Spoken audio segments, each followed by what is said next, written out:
Good morning, good afternoon, good evening, everyone, wherever you are. Welcome to the third session. Today we are going to be discussing civil society governance and capacity building. This is the third session in a four-part series. The previous discussions.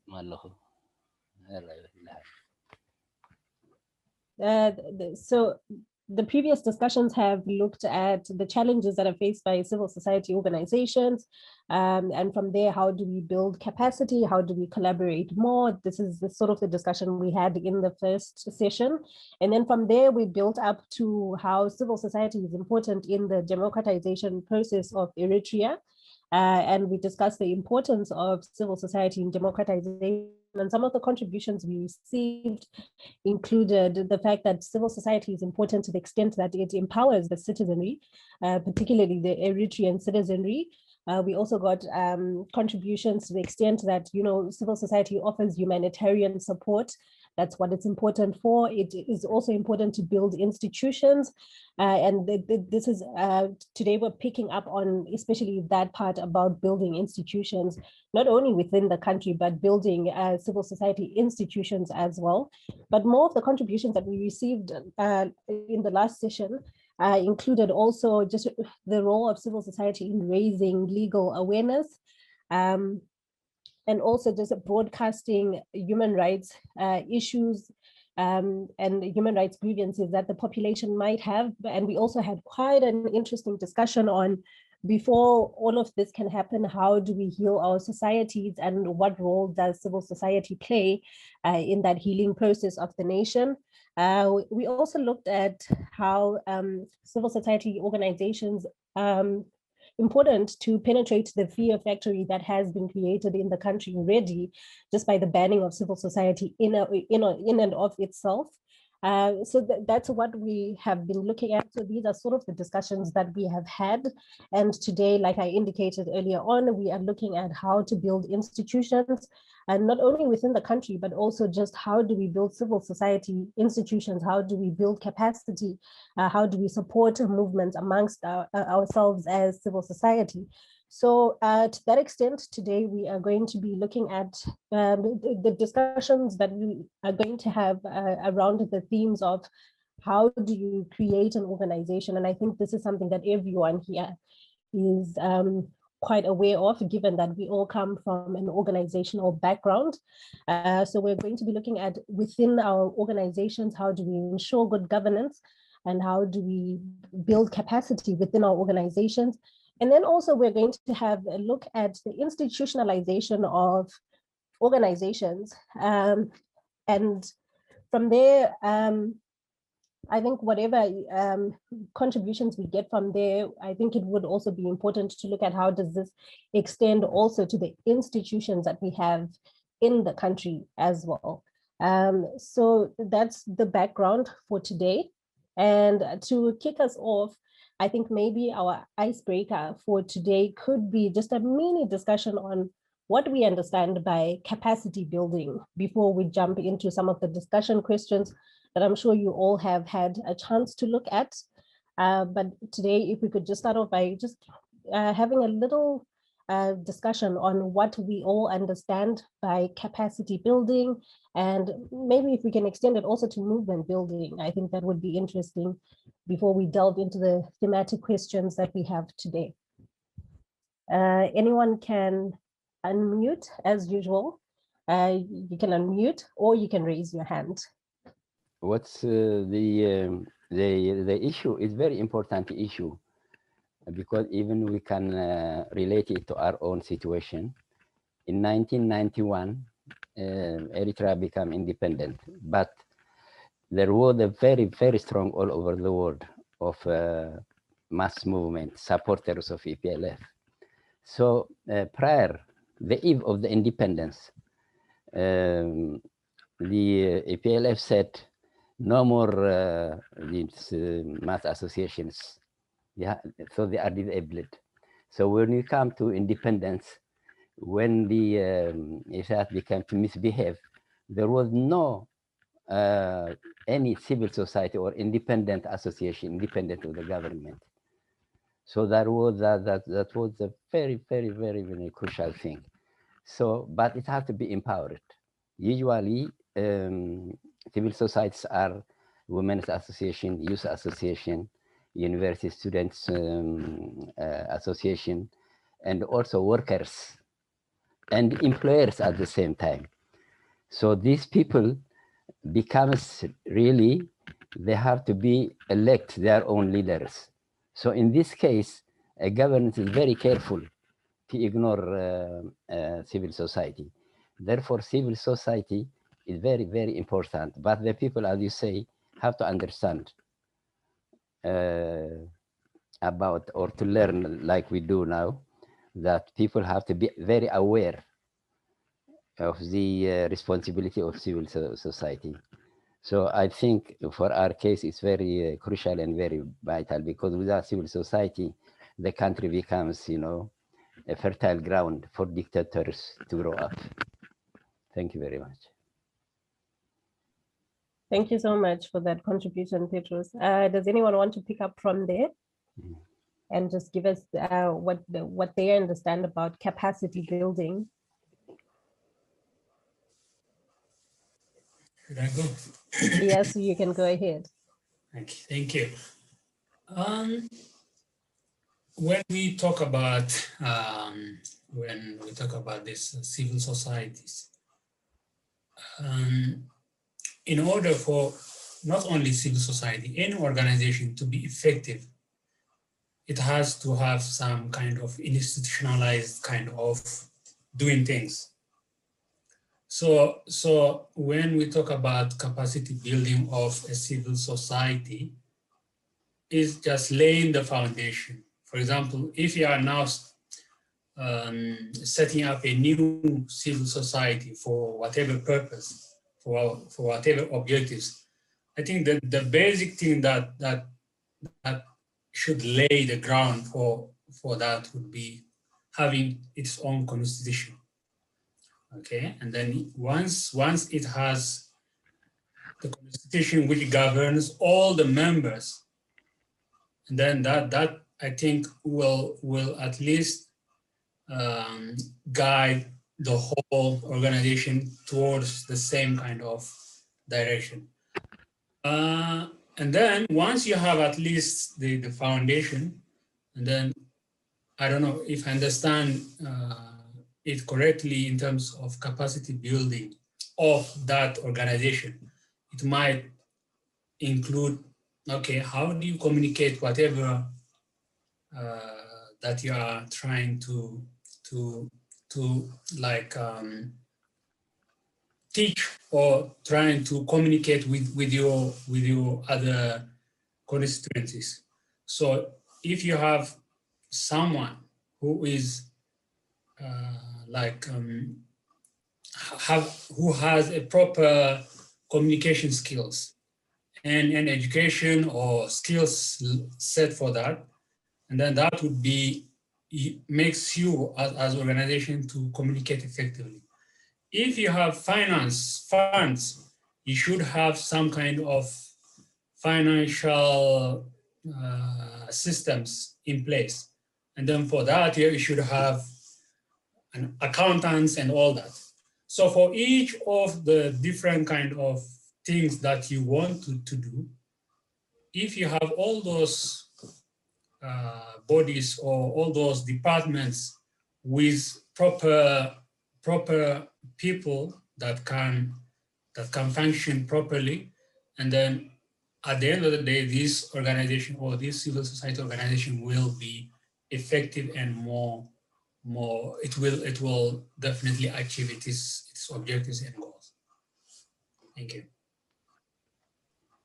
Thank you so much for that, Iyasu. I think it speaks largely to the organizational structure of the civil society organization in terms of how you have to have different sets of structures. Not everything works in one bubble. You have to compartmentalize it to some extent. so that you empower your organization, but also that empowerment of the organization presents the organization to the people as an accountable organization, because within itself, it also holds itself accountable just by differentiating different institutions and different groups and different functionalities within the organization. Does anyone else have anything they would like to add just to the topic of capacity building and just their understanding of capacity building? Ephraim. Ephraim, you can go ahead. Yeah, no, it's been said already. So, but a couple of things. On the way I see it is on a movement building side, it's really about creating the organization, creating the infrastructure, etc., to actually and the mission, the goals, the objectives, kind of stuff, and then how you mobilize resources, etc. On the capacity building, the way I see it is really about the resources and other things that you need to execute your mission, execute what you want to do. So that's a little bit on that sense. I kind of think of it that way for myself. So the capacity building is all not only acquiring the necessary resources and training and that stuff, but also just experienced people to actually join part of the team and so on, as compared to everybody being kind of fresh, so to speak. But that's probably how I would differentiate those two. Thank you so much for that. And I do agree with the distinction between the two. Okay, so just anybody else want to add something before we move on to the discussion questions that we have today? Yeah, when we talk about civil society, there are many, and their purpose objectives are also many. For example, if it comes to university students, usually they are pillars of democracy. If there is some mishandling of the people by government, they are the ones who raise it. And as workers, it's the right of workers and family. As women, it's a fight against oppression of women. So all these have different objectives and different of means of getting together. So we have to take into that. But when it comes to politics, there is a situation by which all of them, as associations, for example, what happened in Sudan recently, it is a civil society, professional society, that they did a very big demonstration. Then they opened the road to overthrow the dictator in Sudan. So it has different, objectives for different bodies. Thank you. Thank you so much for that. That emphasis on setting out your objectives and vision before you even set out is quite important. I think it's one of the pillar structures of capacity building and just improving your organization as a whole. So the first question that we have today looks at the role of institutionalizing civil society. And so the first one would be, what is the role of institutionalizing civil society? And I think before we delve into this, I think just maybe to pick on Helen, could you just give us a breakdown of just the institutionalizing of civil society of itself? Okay, so, well, one, I think slightly, Iyasu have touched on it. One, in terms of structural, building the structures within the organization. Two, in terms of ensuring good governance. And also the importance of multi-stakeholder dialogue. And I think that is very key with different civil societies being able to have this, because you strengthen that civil society space, which helps to further ferment the organizations within that society, but also opening up the space and education. I mean, constant training And it is by the strengthening of these institutions, these organizations who are properly instituted, then that you enable for proper accountability of the government, ensuring, policies. So all the checks and balances that play, because I mean, ultimately, civil society is key in the democratization process. And also it can then open up the political platform for the political dialogue to take place. So having strong institutionalized civil society organizations is key. And that's where the multi-stakeholder dialogue is very important in building that capacity. Thank you. Thank you. Thank you. Thank you so much for that. Okay, so would anyone like to share what the role of institutionalizing, just adding on to what Helen has said already, what benefit does institutionalizing civil society bring?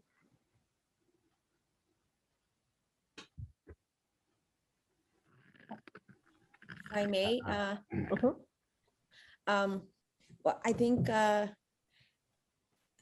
one of the critical gaps that exist in the Eritrean political or social landscape is that vacuum where we don't have a civil society space to not only to organize and to facilitate or collaborate amongst each other, among the diverse needs and interests and of the communities or the societies we have become outside of Eritrea, because we're going to park the situation inside Eritrea for now, but we're talking about outside of Eritrea, that is not having that space where we can connect.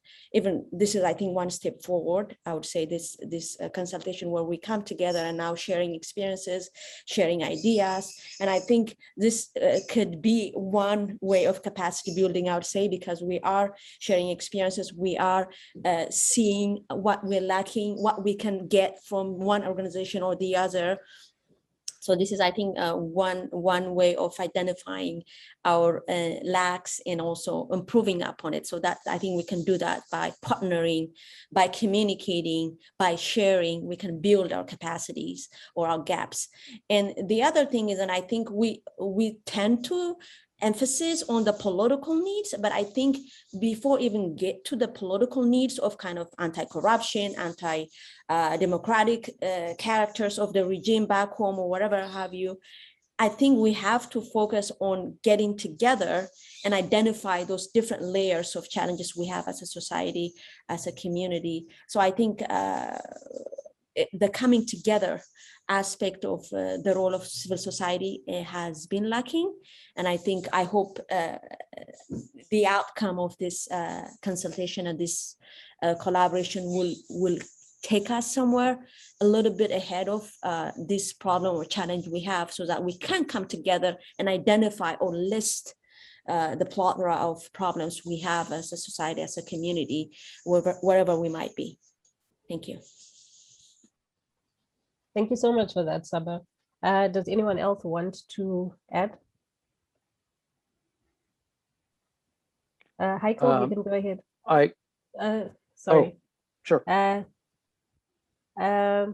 Ephraim, you can go ahead first, since you had unmuted already, and then Heiko can possibly come after you. No, I think Heiko already raised her hand, so I will yield. Heiko, you can go ahead. Okay, thank you so much, guys. Can you hear me well? Okay, yeah. So I just wanted to answer the question, what's the role of institutionalization? And I think it would help us be consistent in our decision-making processes, show some integrity and consistency, and we're not basing our decisions off of like sentiments or stuff like that, because if there is something written and you're just following that, it will also help if you're not in that place at that time for the next person to come. You're just following the system, so it really helps in that regard. I just wanted to add that. Thank you. Thank you so much, Heiko. And that's very true. That the institutionalization of a civil society organization does speak largely to the consistency of the organization. That's a very important point. Ephraim? Yeah, it's a lot have been said, but I think any organization exists to do some function and some mission, and so success breeds success. So in order to be successful, you really have to have some type of institutionalized work or function. And without that, I mentioned about the first meeting about how financially the first year was not handled properly, and that actually completely almost collapsed in a way. And so that kind of stuff. So I think in order to be, a lot of have been said, whether it's consistency and integrity, you really have to have a process, and a process means institutionalizing an operational process and management, recruiting, election, decision-making, you name it. One example to give is in our bylaw in Bay Area here, there was last article was about mediation, for example, about mediation, as there's a committee for mediation, conflict with either with the community or among the board members, et cetera, et cetera. And so that helped actually. And that kind of stuff bridged the gap in a couple of really serious issues to bring in stuff. So those are the things that, based on experience that we've had, what are the kind of problems we have, anticipating that and putting it in the bylaws and the procedures and the process. So any organization that has not institutionalized enough to be, consistent, integrity, transparency, etc., would not survive. Really, we've seen it before. I mean, how many Eritrean organizations came and went in the same day, so to speak, and so that requires decision-making process, etc. So it is, the benefit is success, and that's just, I guess, in short, that would be my point. Okay, can I talk now? Yes, you can. Yeah, we are missing one point here. In a country, civil society is being governed by a law. The government, you have to get registered in the first place. And then you have to have constitution, or so we said, we have agreed. So they have also, the government has also requirements, because it has to be law abiding according to the law. When it comes to the polarization, then you can, you can refer to the law. In fact, in the constitution, there are lawyers, experts on forming this procedural, on forming any association or civil society. There are lawyers who could help. Then you know your mandate, and the government knows. So the government also has to see that you are, abide by the law, and the government has to respect the law as well. It's a contract. So in a proper, ours in diaspora is different. But in any country, you have to get registered. And then what will happen is that you have to be, as membership, you have to contribute money. And it had to serve to the constituency members, to the members, not really accept any order from the government. So such things is lacking in Eritrea, because anyone who wanted registered is refused. I have an experience after the war. I was in Asmara, and then after the war, a senseless war with Ethiopia, 1998, and then we formed, with some family members and friends, Citizens for Peace in Eritrea. We have to put pressure upon our government, to go for peace, and Ethiopians do the same. And at the same time, we sort of, document by interviewing those about 70,000 who are horrible, being targeted Eritreans from Ethiopia sent to Eritrea. And when we asked the government to get registered, they told us, you will be in problem. Why? Because any letter you write, anything we do, we have to have a copy. Oh my God. That doesn't make us independent of the government. Unless you are independent of the government, you don't have any right even to criticize the government. So we were working without being registered because our documentation and so on. There was a famous professor who, anthropologist, he was a teacher in America. So they needed him. So they sort of, closed our eyes. We never get registered, but we did our work. You may, so it has to be registered and it has to be a contract. Okay. Okay, thank you so much for that. I think that's very important. The fact that your survival actually depends on whether your organization has been institutionalized or not. And as Ephraim said, your success also depends on that, because you cannot have a successful organization if it's being run in a bad way. You have to have good governance, like Helen and Iyasu also said. You just have to have good governance. You have to set up your institutional structures in place. And so this is something that Petros seems to have raised, just this perception of the institutionalization of civil society organizations. And Petros touched on it to the extent that the government itself does not seem to be too keen on registering civil society organizations. And this is something that has also come up before in our previous discussions on how the non-existence of civil society organizations and a space for civil society in Eritrea is one of the big challenges that we're facing today. But I would like to hear, what do you think some of the other perceptions are in terms of the institutionalization of civil society organizations in Eritrea today? What do you think some of the perceptions that citizens and society at large has on institutionalization? And what are also the perceptions that other civil society organizations have to institutionalization? Are we all on the same page? It seems everyone in this group is on the same page, but is this the general perception outside of this group that we have today? Or are there different perceptions on institutionalization?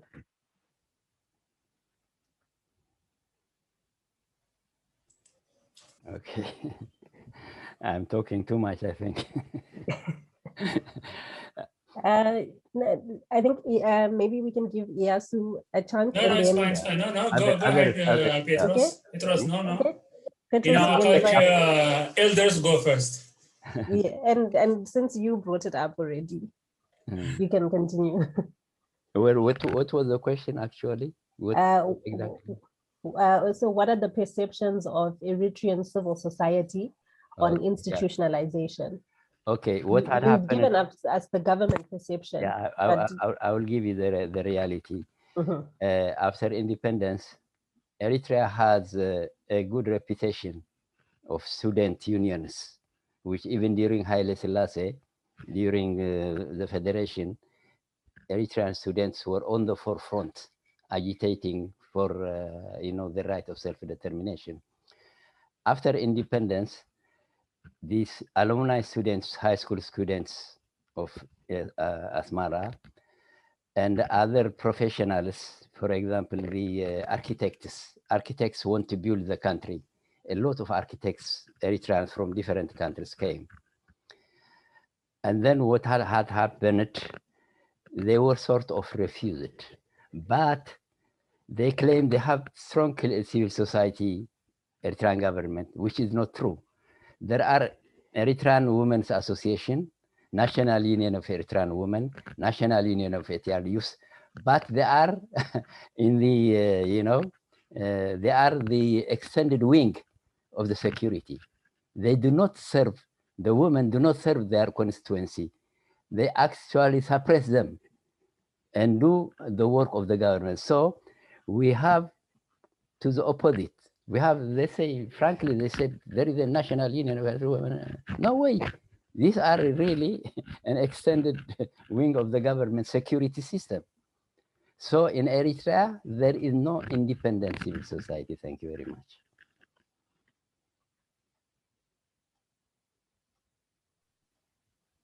Thank you. Thank you so much for that, Petrus. Yasu? Thank you. We have given you an impression that we are like on the same page here, but I don't know if we are all on the same page. What I mean is we as civil society, even all of us, all these our organizations, we learn on a day-to-day basis as well. So from our previous or past experience, if I can talk about, usually our civil societies that we are operating in the diaspora, the Eritrean, most of Eritrean civil society, almost the majority of us work on a voluntary basis. Okay, so in our case, at some point, some of our colleagues, they were voluntarily working full-time for a number of years. So it wasn't, so there were some funds coming, but the members, it wasn't easy even for the members to hold, to account those who are working voluntarily for a number of years, because they are sacrificing a lot. So they are working without any pay. All right.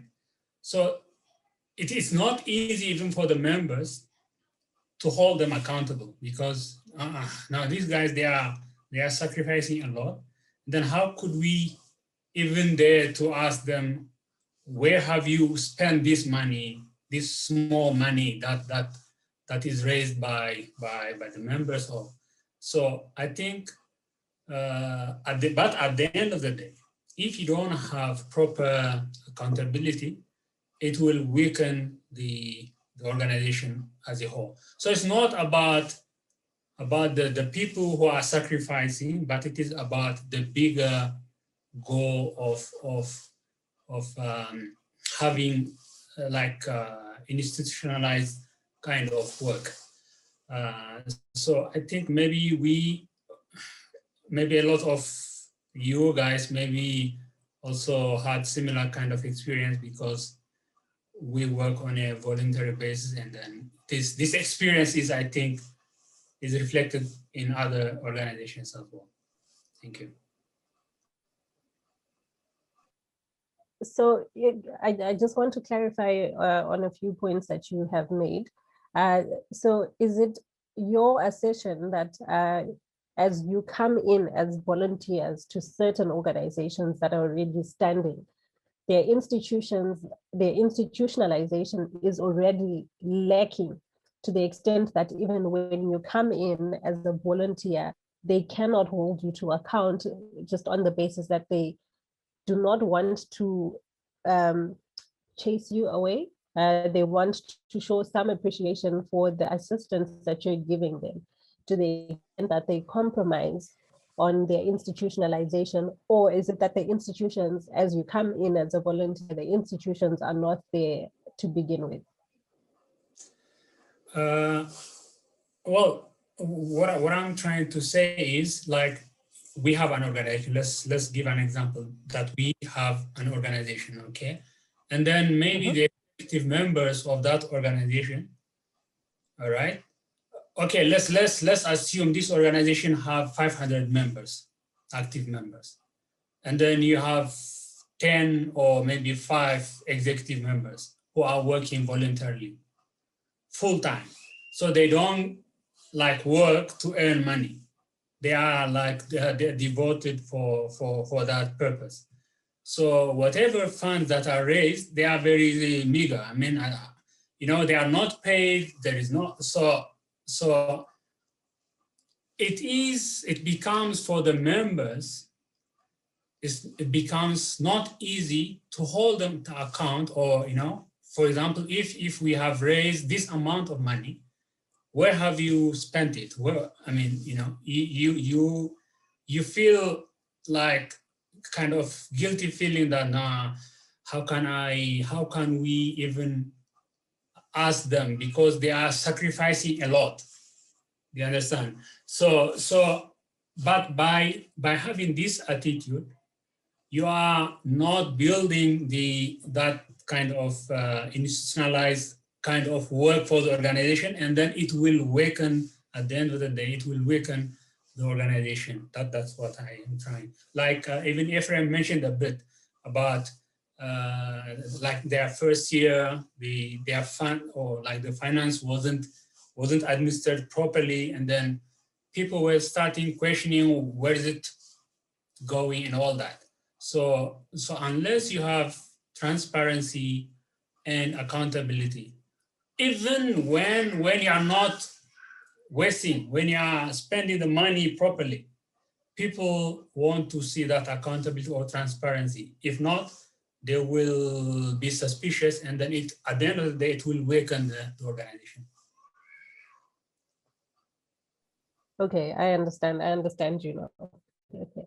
I'm not sure who had their hand up first. Ephraim did. Between Helen and Ephraim. It's, I mean, Helen hasn't talked for a while, so I'll give it, I mean, it's... Oh, no, don't worry, please. You had your hand up. It's fine. Yeah. Yeah, I think it's institutionalized. Okay. So when I was a kid, I grew up in Addis Ababa. I was born in Asmara and grew up in Addis Ababa. When I was a kid, we used to go to the YMCA, which was in our neighborhood, and you know, and there were clubs.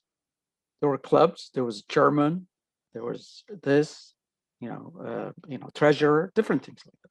And this is like 10, 11 years old. So all these kind of things in self-organizing clubs even are not that much allowed in Eritrea right now. So I truly believe in you have to crawl before you walk and run.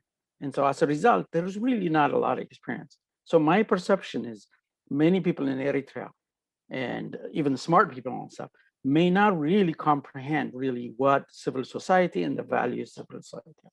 Yes, you can hear about it, you can watch it on the movies, and they see us on Erisat and all that stuff, but it doesn't really touch the ground.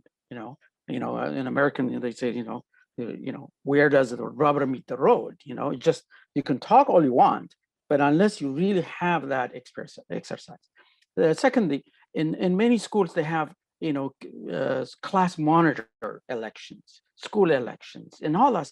I mean, those are part of experiences that people have to build and what it means, and holding accountable. What does that mean? And all that. It doesn't come out of the blue, I don't think. And so I think in terms of the institutionalizing then comes as part of the experience. I mentioned last time, said, good governance, good decisions comes from what? Experience. Experience comes from bad decision, like I quoted. And that's the end of it. And we learn from the mismanagement of financials. Financial is actually in a very big way in any Eritrean organization you go, they give you $5 and boy, you're going to hear about the $5 forever, unless you have accounted somehow. So it is very, you go from first grade, second grade, third grade. So that's part of that. And I think that's, in my book, there's not a lot of experience. Many of us are here. I started, for example, with my kids' school, and then soccer league, board member, and I learned all these parliamentary procedures there, the minutes, the agendas, and various things. And and then of course, some education foundations and funding and that kind of stuff. And I learned from observing all that. That created some, at least, nexus once I start, seriously active in the Eritrean scene, if you will. And so that comes as part of whether it's a church group, whether it's a school group, somehow you get exposed to the value of working together.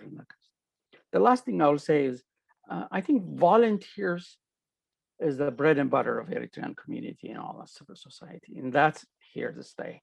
And the community is not rich in many ways, or at least the funding is not available in many communities and stuff like that. So as a result, it's all volunteer. So we have to find a way of accounting that. If not, the organization frails and stuff like that. So I think to Iyasu's point, yes, but you know, somehow you also have to manage the volunteers in some ways.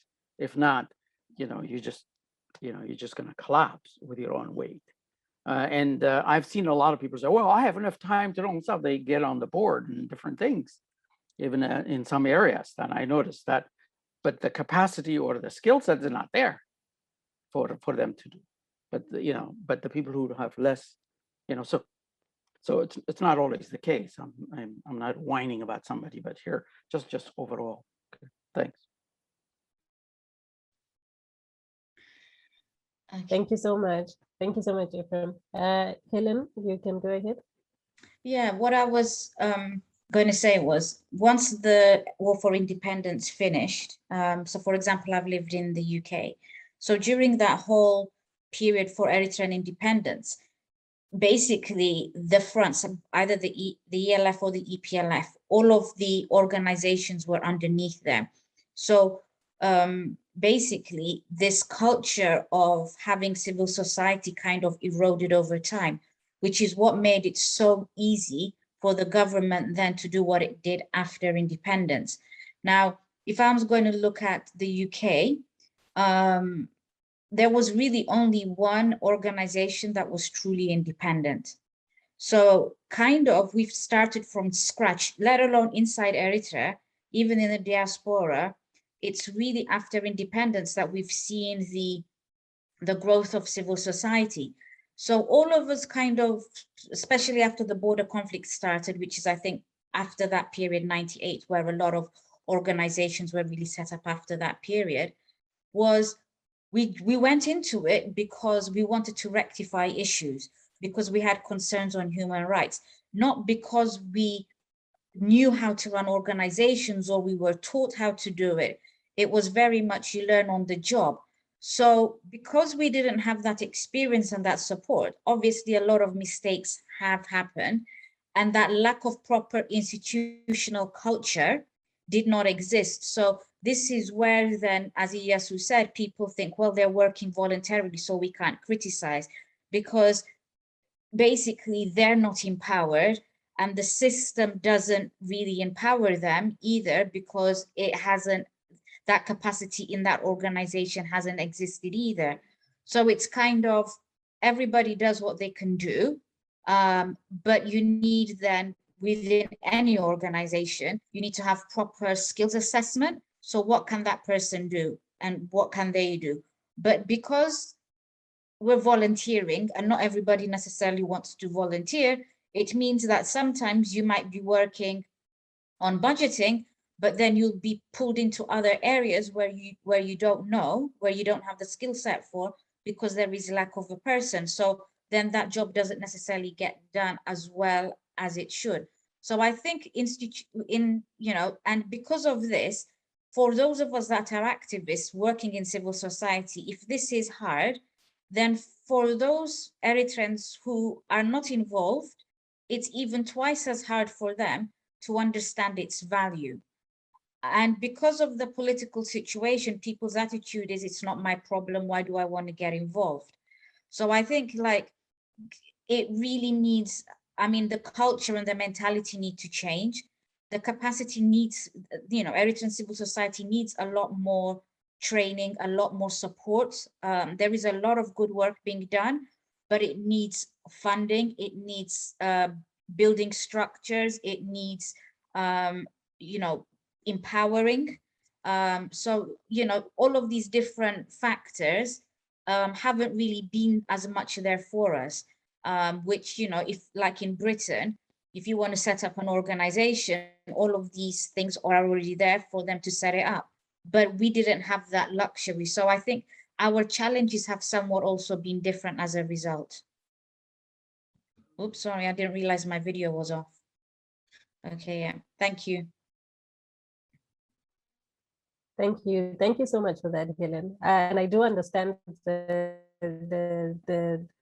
the aspect, also the resources that are available to you as you are setting up your organization. So on this point especially, and on just what Helen has said and also what Ephraim has contributed, Heiko, I'm not sure if you're in a good position to contribute, but I would like to find out from you, since you indicated that your organization is fairly new.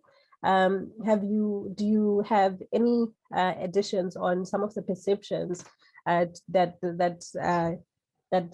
society has to institutionalization, and has that been a challenge for you in setting up the children's organization that you have set up? Yes, thank you so much for the question, Rumbi. So I just shared a link, and I hope if you all get a chance to read, and that has been my experience as to what the exact challenge is when it comes to mobilizing and organizing. And I do agree with almost everyone who was talking about this earlier. They were mentioning it all comes down to also not having enough time. And so the main challenge is basically not giving organizing and mobilizing the value that it deserves. We're trying to do it as a volunteer. We're trying to do it as a, like in our extra time, but at least we need full-time people to manage volunteers. And I was fortunate enough to work with this organization during this COVID time to vaccinate low-income communities here in Boston.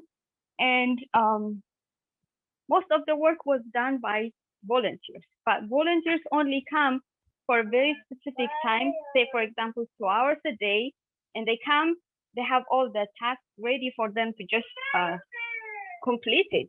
But the volunteer managers, the people who manage the volunteers, they are paid staff. They do all the work behind the scenes for the volunteers to help. So I think we need to see organizing in a different way. We have to give it the value that it deserves. We have to see it as a profession. We don't have any problem. Like personally, I'm a pharmacist, so people don't have any problem to see me working as a pharmacist and getting paid, but they can't put it in their head if I'm saying, okay, I want to be organizer. So we have to see it as a profession. We have to give it a value that it deserves. Sorry, I'm repeating myself, but that's all I wanted to say. You can read more on the link I just shared. Thank you. So I think you might have forgotten to add the link. I'm not sure if this is on my side, but there isn't a link on the chat. Oh. Sorry, it came as a direct message to me. I had the luxury of opening and reading it. So sorry about that. Sorry, I don't know why that happened either. No, I think maybe Heike likes me more than the others, so it was a private message. I just said it, but again, with the kids organization, Rumbi, I was not very specific to your question. It's still in the very early stage. But it all comes down to finding volunteers and also finding people who can dedicate their time to fully commit on it. I have a lot of commitments, so I can't fully commit on everything, but I'm looking for people who can take this and really help manage and all that. So yeah. Okay. Yeah. Thank you so much for that, Heiko. So just also continuing on from where Heiko has sort of left us, what have been some of your experiences in setting up your organizations? This question is open to everyone, by the way. I think we've also we've had the luxury of hearing from Ephraim in terms of how just experience has been the biggest teacher for their organization. But I would like to hear from everybody else, and Ephraim as well. How did you overcome capacity challenges, if you had them, and capacity shortages? And what was the experience of setting up your organizations like? What was that like for you? May I come in here? Yeah, I think setting up an organization within the Eritrean civic space is not just about capacity. In fact, honestly speaking, if you compare the Eritreans with any average African country, we are probably the country with the highest educated manpower per population or per capita in the continent, and therefore capacity is not really the big issue. Yes, I would say that you need a bit of institutional training, and that aspect, the culture of institutional knowledge, whether you learn something, as Ephraim said, through your mistakes, or whether you learn them through structured learning. You need those cumulative knowledge, and you need to have that culture of institutional accumulation of knowledge where that happens. But in the Eritrean situation, in my humble opinion, the problem is not that of capacity per se. Instead, it is of other compounding variables. For example, as we speak today, for example, without really disclosing much, a couple of people that you invite will tell you, no, sorry, I can't attend those open platforms. Maybe somebody might see me, I'm still using my passport, and therefore I won't be able to do this. So there is that still anxiety and you know, that fear factor. We have mentioned about it in our previous conversations as well.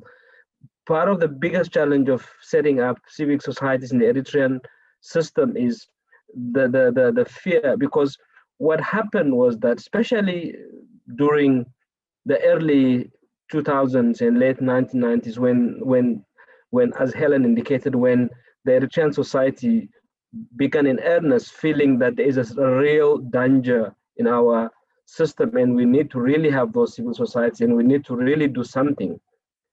It was at that point that those who were trying to organize and do something about the wrongs in our country had their parents, their fathers, their mothers, their siblings get arrested, you know, just to silence them wherever they are. The moment that is recognized, and then there is something wrong that has happened. So in our context, I think that is the biggest challenge as to why the organization is not as vibrant as, but I think now, because of excessive problems that we have, people don't care anymore about those kind of things, and we have politicians where they are still within the system, having their husbands or wives arrested by the very same system that they are serving, and you know, that is the biggest challenge in terms of creating an organization.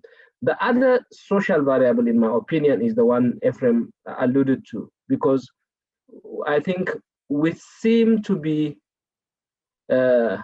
he said they give you $5 and then they will talk about that for quite a bit of time. I think he put it in a mild way, but it's a very, very strong truth that we live in.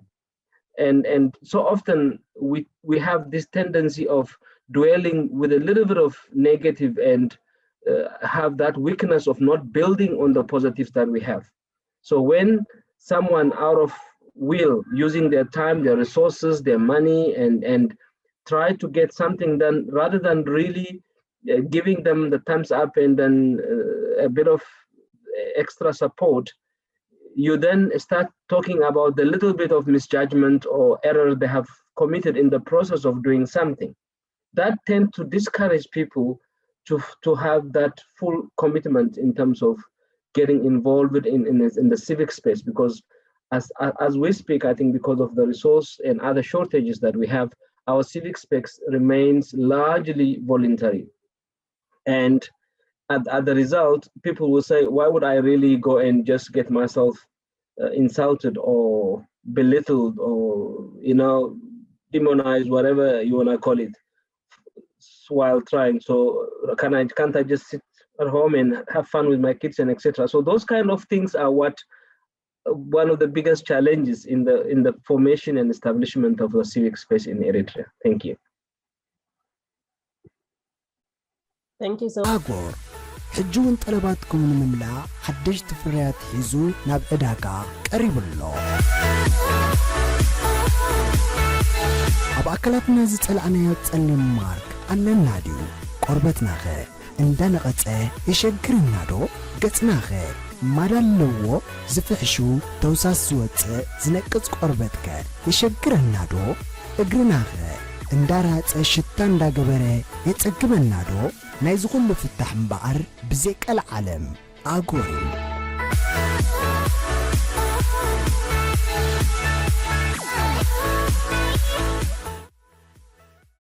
much. That's a very interesting take, and I think also it's important to always remember the context that was setting up the organizations in.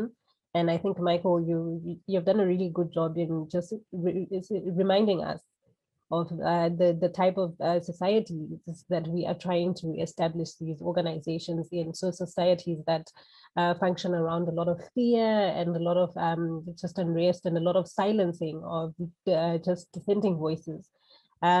But is that the case when you are setting up a civil society organization abroad as well? And I think, sorry to pick on you, Mulu, I'm not sure if you're still here with us, but if I could maybe get your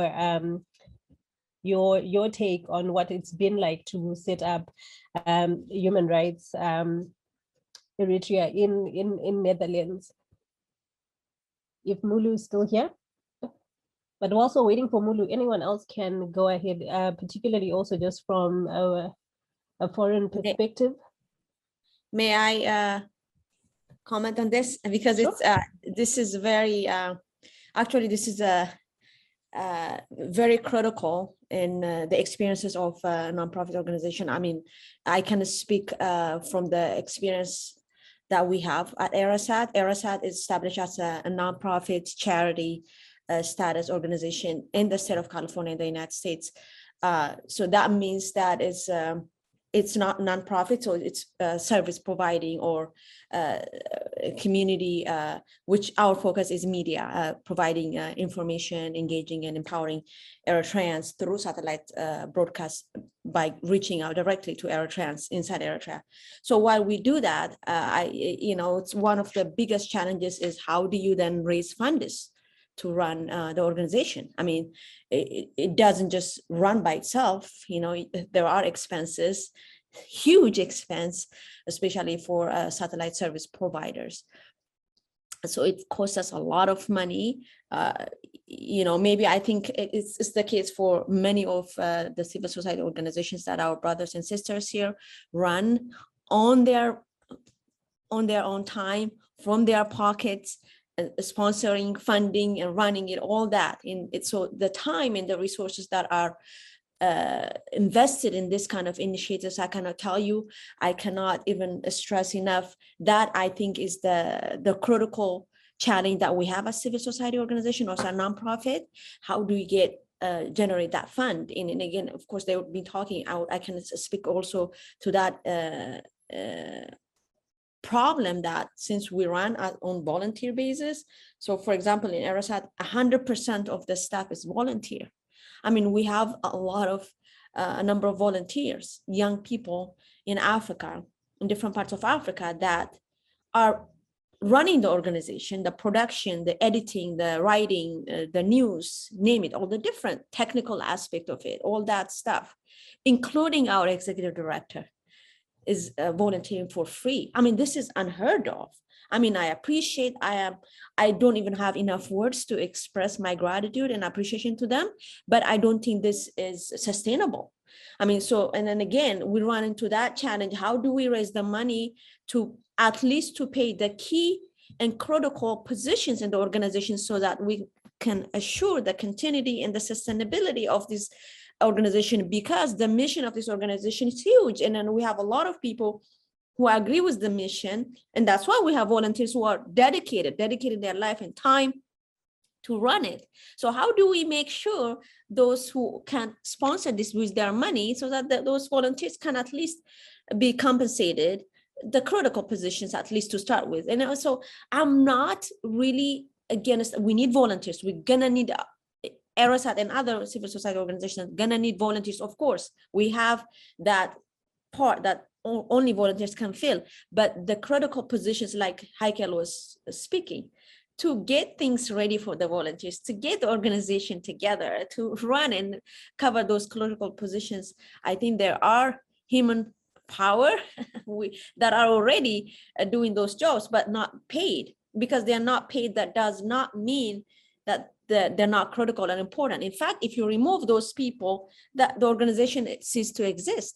So I think we have to identify, I don't know how, we've been trying different ways to raise funds, to motivate people, encourage people to take part by, donating money, but I can still tell you that's very, very hard. In fact, it's easy to find volunteers to volunteer their time and resources in terms of talent rather than getting a donor base. So I think that's very critical. Unless we address that, I still think we're gonna be in this cycle of kind of going, but as far as that person or that group of individuals that are committed can push, but at the time they are burnout or they are not financially able to sustain the organization, then that crumble can happen at any point. So I think this is something that we should, in a group or an individual organization, should address and find a solution to. Thank you.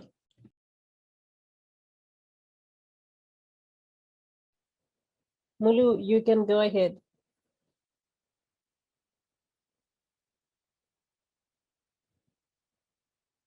Thank you so much for that, Saba.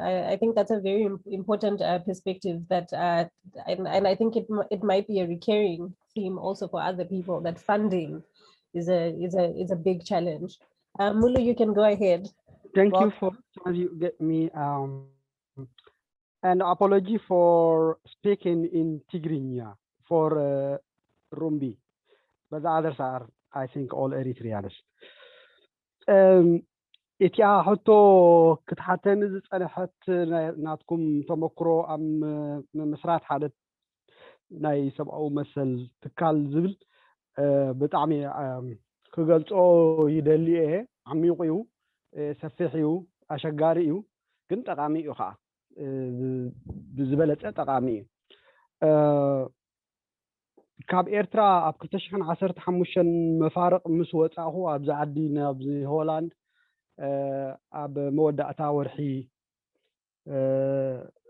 عصرت حدا خباب آتي شعو بزمس متأهو نتخونتات أقلالسا مخناتو كل شعب تنقناي زك ألسكاوي تنقناي زي سدتنيا غيروكا لو كنت كتفلت سلازلكا بزحات متعبيتي ممهرتي أب مبعتي هون أب جونيور هون أب هاي سكول هون ولا أب يونيفرسيتي مرة ممهرتي زنبرو أب سفلالي ودبات أب سفلالي هاجرات أفحز بلا حساباتي قالسو يما قوتو حد حدوم يما ناجوتو قال يوم ثاني حامن مالتي بتشعوان قصري ناي زقالسا ودبات مس حاسدكا ابتشعوان كما يحايش منابيا لوخ تفلق تدليلو تتمكرو زصن حكانتا 38 4 كلتن ودبات ወይ منقسقاسات አለዋ ዝብል ይጸኒሕና ማለት ያው 2015 መወዳእታ ከምዚ ሩሱን ዝርርብ አፓልቶ ኪሌሩ ዳር እቲ ኤርትራው እንታይ ጎዲልዎ አሎስ ጠፊና ማለት ውድባት ደም ጠፊና ናዘለው ኣብ ኤርትራ ወላስ ብነፍሱ ከምሰብ ንሰብአው መሰል ቅድሚያ ዘይህብ ስርዓት እዩ ተፈጢሩ ዘሎ ዝብል ምጉታ ሙሮና خلعل ጀሚሩ ድሕሪው 2017 منقسقاسات جميره ድሕሪው ኣብ 2018 ወርሒ 8 ከምዚ ሕጂ ማለት እዩ ነዚ ፋውንዴሽን ሁማን ራይትስ ፎር ኤሪትሪያንስ ዝብል ኣብ ኔዘርላንድ ክንጅምሮን ወጋዓውነት ንምልባሱ منقسقاس ጀሚርና ተመዝጊብና ንኩሎም ኤርትራውያን ካብዚ ኣብዛ ዘለኹ ሃገር ጀሚርካ ክሳብታ ዝገደፍኩ ኣገዛ ተዘርጊሕና እንርከብ ኣሕዋት መሓዙት መታዓቢት ደቂ ሃገር ጸጊሙና ንዘሎ ናይ ሰብአዊ መሰላት ምግሃስ ንምቅላስን ንዕኦም ጸጊዕን ምዃንን ከዓ ንቃለስ ኣለና ማለት كم تمكرو ناب كلت زمقل اتحساسبا ايو نيرو محبر كوينو ابو منبر صحافي مختل እንዳበልካ ከምዚ ናይ ጉዳይ ፋይናንስ ዘለዎ ብግሩፕ ኮንካ ዝወፅእ ዶ ይሓይሽ ወላስ ብውልቀሰብ ሓደ ውልቀሰብ ኮይኑ ፋውንደር ኤንድ ዳይሬክተር ጀነራል ይኸውን ድሕሪኡ ትሕቲኡ ከዓ ካልኦት ማሕበራት ወይ ካልኦት ቦርድ ሜምበርስ ከም እንዳበለ ጨናፍራት እንዳገበረ ዝኸይድ ምስ በሉና እቲ ኤርትራዊ ንኽሰማማዕ ብዙሕ ግዜ ይወስድ ስለ ዝረኣናዮ ድሓን ብውልቀሰብ ክንገብሮ ተባሂሉ بمنقدي وسيلنا يتمسرح مالك زيوتي تمكرو ناي سبعو مسل كهلونا أزم كبرات حواتي كلاتكم أبزلهم أبزي زي بقدام عايز نبرو حج زي اللون بلبي بتسمونا يكتاتلوكم الله يسمعكم الله يرداني أبتي إرترا دلو كونتات أبو كم عباين مود ما خم هذا عصرت هذا عمد تخونون ناي كلا درجة ممهر كوينه سله زغلغلكو حدي مزلني كل ما شي كابت حبرت سبايتنا تصلكون كل مداوي ابال سراويت نيره ابال اغلغلوت الله ابتي اندا اغلغلكو اي مهر الله ممهر كوينكا حلافنت وسيدكا نقلعو وي نتا امطاي هاجر مرحتي ديوم افريتي زخونو سبات كتكسكس مخال نبعلو نتعدل ورقاويو غنتي كتغبرو تخيل ابركوتو ግን ድሩት ኣብ ዝነበረሉ ሰዓት በመዃኑ ነዚ ንሳትኩም አልዒልኩም ትዛተይሉ ብፍላይካ ብኽብርቲ ሓፍትና ሃይከል ዝተሰደደ ንሽቶ ቪድዮ ዝነበረ ወላ ተዘለው ተሻቀል ኩነታት ዘራረበሉ ብተመኩረይን ባዕለውን ካብቶም ሃረምትን ካብቶም ነቲ ምህራም ዝቃወሙን ከም ምዃነይ መጠን ያ ነተሻቀለትኩም ይርዳእኒ ደስ ይብለኒ ከምኢልኩም ብምጓትኩም ስጋዕ ክንደይ أبتي محبرة سباوي مسارات فشلنا لنا مهنياتو زبيرترا صحفن مورالون حقتاتن سنه مغبارن እንኳን ተሃለውን እንተነበረን በመምጻእ ናይ ዝስርዓት እቲ ዝነበረ ናይ ማሕበረ ሰባዊ ጥቕሚ ገዲፉ ሓደ ሃገራዊ እኽሉል ወይ ከዓ ጥቕሉ ተጠቕለለ ኣብ ሓደ ስፌር ሓደ ክቢ ናይ ሃገራውነት ዝተጠቕለለ ዝተዓኸለለ ክንብሎ ንኽእል ኢና መደብ ሃገራዊ ንዕኡ ብዘገልግል ነቶም ህዛብ ንጥቕሞም ዘይኮነስ ንጥቕሚ ናይቲ ዝሰዓረ ኣካል ወይ ናይቲ ስርዓት ዘገልግል ገይሩ ይፈጢርዎ ዝኾነ ሲቪላዊ ምንቅስቓሳት ከም ማሕበራት ሞያውያን ምትእኽኻባት ይኹኑ ነቲ ሕብረተሰብ ዘገልግሉ ዝነበሩ ሞራላውያንን ጽሑፋውያንን ናይ ባይቶኦም ናይ ገዛ ርእሶም ሕግታት ኣግዲፉ ዘይትግበር ግበር ኣይትግበር ንኡስር ቤትን ንርእሰ ምትሓትን ዝመርሕ ኩሎም ዓይነት ምግሃስ ሰብኣዊ መሰላት ዝተንጸባረቐሉ ኩነታት ኣብ ዓድና ኣሎ ማለት ነዚ ንኽንዕሪ ምናልባት ናብቲ ዘለና ሞራላዊ ኩነታት እኮ ሓጋዚ ክኸውን እንተኾነ ዝተርፈና ገጅፍ ጉዕዞ ከም ዘሎ ርኢኹም እትጎ ዘለኹም ርኢቶ ብምሉእ ከዓ ኣገዳስን በቃ ብጣዕሚ ነዚ ህዝብና ዘድልዮ እዩ ማለት ኣብዚ መፂኡ ነቲ ናቱ ማእከላይ ኣተሓሳስባ ናይ ማእከልቲ ናቱ ባህላውን ሃይማኖታውን ኩሉ መዳያዊ ናይ ምውናን ማእከል ከይተረፈ ኣጥፊኡ ኣብ ሃገራት ምስተሰደደ ነቲ ስደተኛ ኮይንካ መጻኢ ክትምለስ ዘይኽእለካ መደብ ጌርካ ተኸዶ ኩነት ስለ ዝፍጠር ብዙሓት ኤርትራውያን ብፍላይ ኣብ ኤውሮጳን ምዕራብ ሃገራትን ናይ ኣእምሮ ምዝንባላት ዘጋጥሞም ዘሎ ኣብ ቅድሚኦም ዝርአ ተስፋን ዝርአ ክብፃሕ ዝኽእል ዕላማን ስለ ዘጥፍኡ ዘለው ኮይኑ ስለ ዝስማዓኒ ከምዚኦም ዝኣመሰሉ ምትእኽኻባትን ከምዚኦም ዝኣመሰሉ ምዝርራባትን ተዘራሪብካ እውን ንመፍትሕ ክኸውን ዝኽእል መንገዲ ኣብ ምፍጣርን ብተመክሮ ዝበሰልኩም ዓበይቲ ኣያታትን ኣቦታትን ኣብ ኩሉ ከዓ ኣብቲ ናይ ሕብረተሰብ ብዙሕ ዝወሰድኩም ኣብቲ ቀለም እውን እኹል ትሩፍ ዘለኩም ናይቲ ገድሊ ተመክሮ ከዓ እንተ ብኣካል እንተ ብሓሳብ ዝተሳተፍኩም ከምኒ ፓፓ ጴጥሮስን ካልኦት ኣብ ዝሪእኩም ዘለኹም ናእሽትን ማእከሎትን ኣሕዋት ዓብዪ ስራሕን ዓብዪ ግዴታን ይፅበየና ከም ዘሎ ኣሚንኩም ከምዚ ምትእኽኻባት ስለ ዝገበርኩም የመስግን ንሩምቢ ኣመስግኑለይ ንዓኻትኩም ከዓ ንኹላትኩም የቐኒየለይ ኣብዚ 3 መዓልቲ ዝገበርናዮ ዝርርብ ብዙሕ ትምህርትን ተመክሮን ከምቲ ክብለኩም ፀናሕኹ ናተይ ተመክሮ ካብ ኤርትራ ካብ ዝወፅእ 5 ዓመት ሻድሻይ ከይዳ ኣለኹ እዚ ሰምኣዊ ትካል ፋውንዴሽን ካብ ዘቆሞ ከዓ ሳልሳይ ዓመተይ ዛትመፅእ ዘላ ወርሒ 8 እዩ ማለት እዩ ስለዚ እቲ ዝነዓስኩን እቲ ብተመክሮ ከዓ ዜሮ ኣብ ቅድሚ Sorry, I think, okay. All right, Rumbi, I'll try to quickly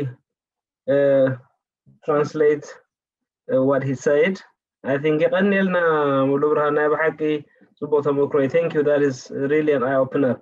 I think briefly what he has stated was that I think when he left Eritrea and went abroad 5 years ago, he really encountered a situation that is really unworkable, with close to 40 different organizations, people that are not even talking to one another, with complete lack of direction and etc. And then that space that people could talk about the common problems were non-existent. And therefore, when he embarked in the establishment of the current organization that he represents, I think after 2 years of that chaos, I think in 2017, that idea was beginning to synthesize.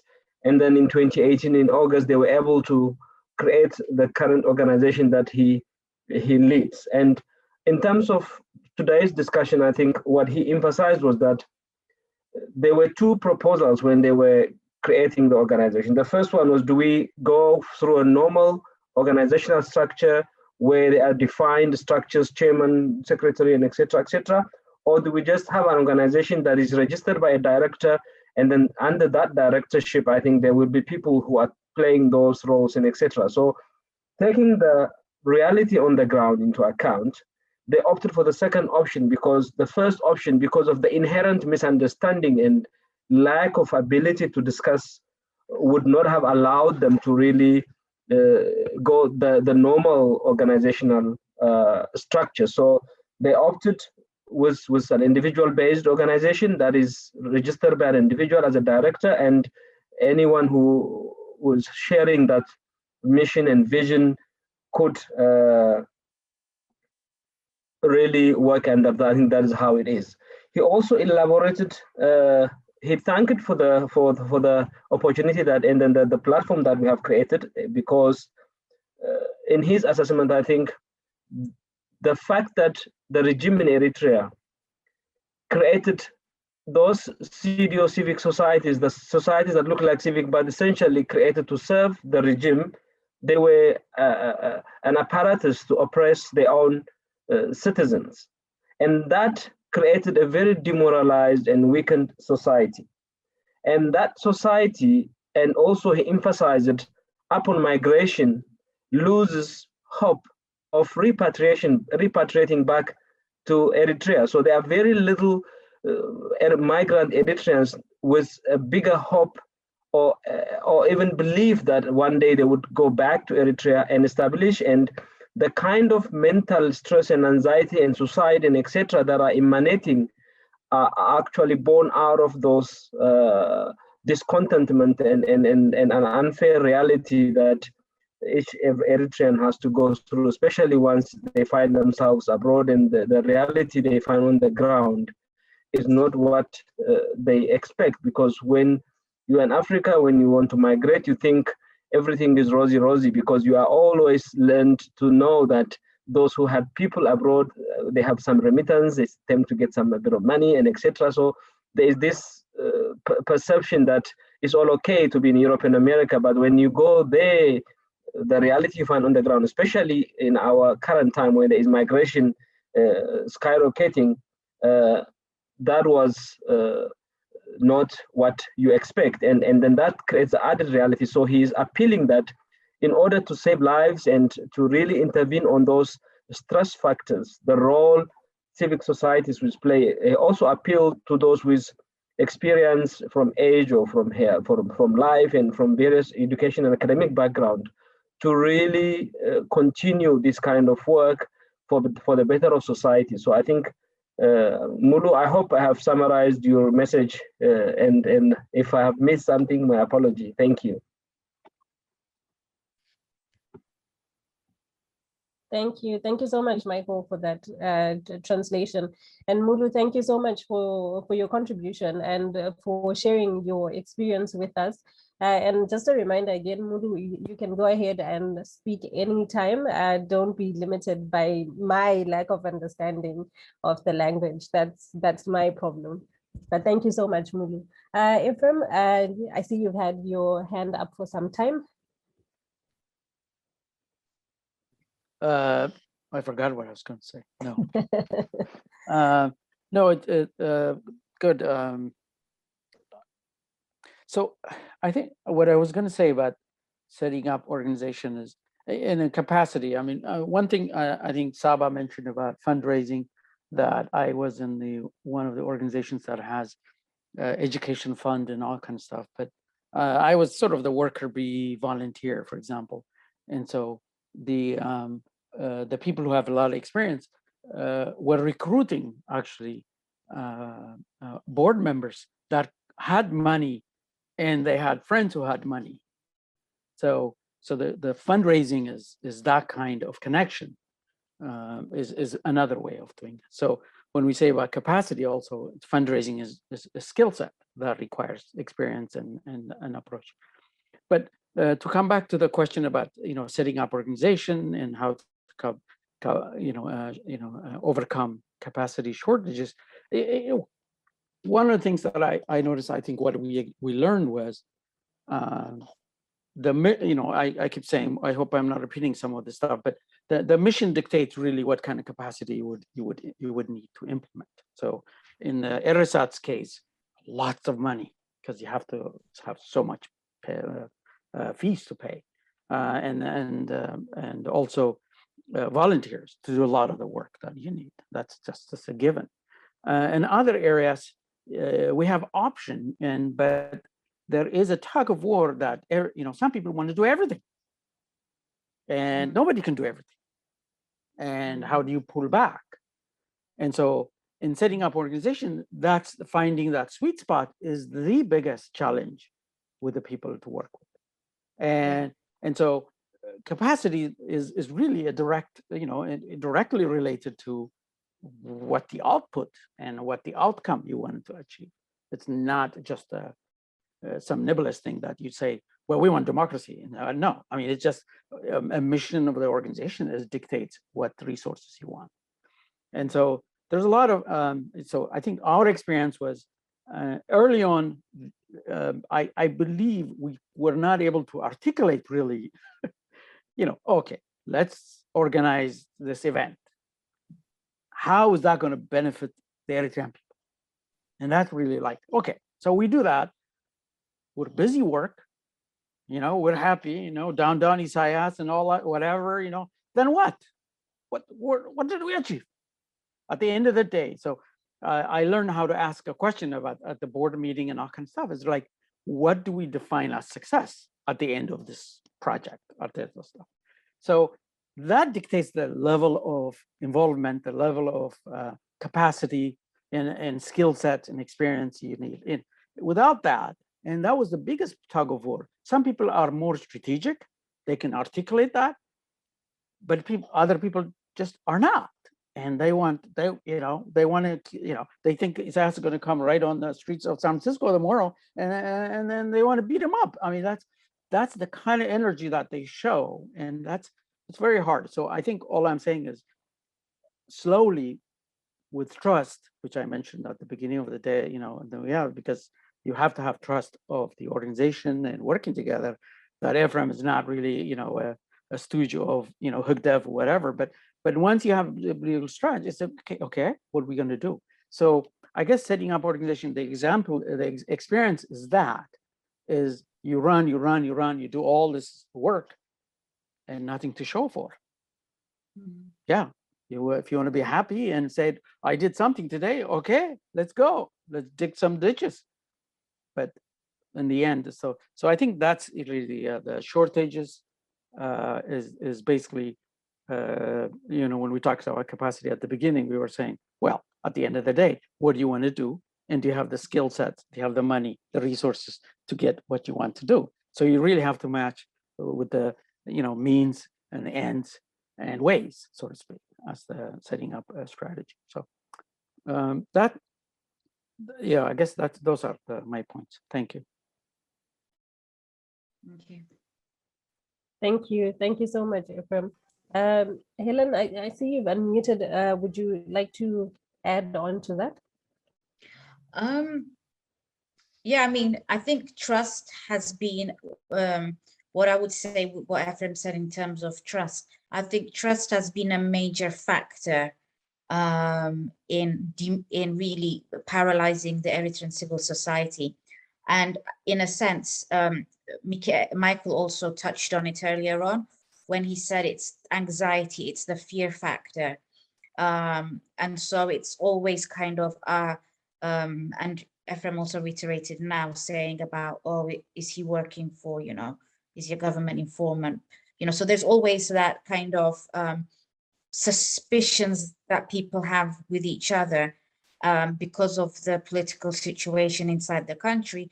And then obviously you've got family there, but then not only that, people carry that fear, that baggage with them into the diaspora. So wherever else they go, that fear factor or that anxiety or that inner stress that they've had is the unseen baggage that they take with them to whichever country they go. So I think fundamentally addressing these is also important. So we know it's there, but we don't really discuss it, and we don't really address it probably in the way that we should. And I think an element of that is making people understand that, for example, if they're in the US, they have these rights, and you know, people should not harass them for this, it's illegal. So I think people also need to know, as much as we're doing work to raise awareness, I think there's also a lack within activists and within people that probably volunteer and work in organizations, exactly what their rights are, you know. So it's important that we are able to protect each other within our organizations, but also to protect each other as wider civil society. So if people from one civil society are targeted, then there should be that outrage from all civil societies. And then we would see less tendencies, less behaviors of this kind affecting our organizations as well. So I think when we talked about institutionalization earlier on, this kind of all feeds into it, because all of these things work to weaken inside the organization. It weakens its institutions, its credibility, its transparency. Because if somebody leaves, for example, they'll say, oh, I left because they thought I was this, or they thought I was that, or I was from this region, or I was from, you know, my political views clashed with them. But if you have these proper institutions, if people have proper understanding of their rights, of way of expressing their grievance, then I think a lot of the issues that we encounter could also be challenged and could also be dealt with. So thank you.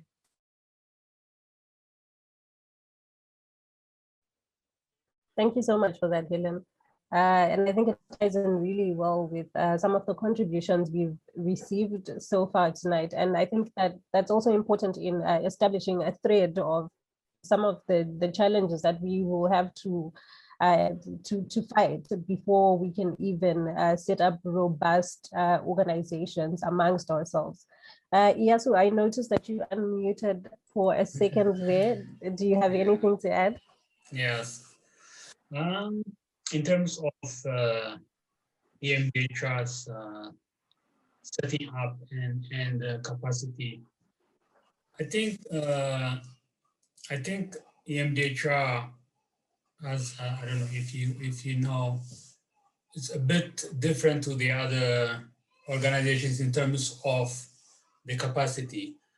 EMDHR was set up by mostly students who came to South Africa for postgraduate studies. So when it was initially set up, so there was a lot of kind of volunteers. There were a lot of professional people. So if you look at the timelines, So maybe the first 2-3 years, the output and the effect and the impact MDHR had in the Eritrean like civil society activism, it has achieved a lot. And the reason why, if I'm going to give my assessment, is because there were a lot of people who were like willing to engage, and they also have the skill sets as well. So there were a lot of pool of professionals that were same kind of age group, the same kind of, so they I think it was easy for them to work without the current like situation of the other Eritrean organizations where it is not easy, because people might have different kind of experience. Some might come from one region, maybe religion and all that. But this one, their HR's core, they were students. So basically that gave them just to gel, and it was easy. But as Saba mentioned about, if it is sustainable to run an organization on a voluntary basis, that was the issue. I think when I look back at MDHR's challenges, after like 2 or 3 years, that didn't continue, because people, they have also their own lives. They have to set up their own families. They have to find jobs to support their families. So, and a lot of them also left South Africa to overseas like America, Europe. So that the steam didn't continue, because that had a lot of impact. So I don't think it will be a good idea, or it's sustainable for organizations to work on a kind of voluntary basis. Yeah. If I may chip in there, I think in addition also in your on the sustainability aspect, and then in your impact, perhaps the purpose for which you are built, your core mission statement, your non-negotiable traits within an organization.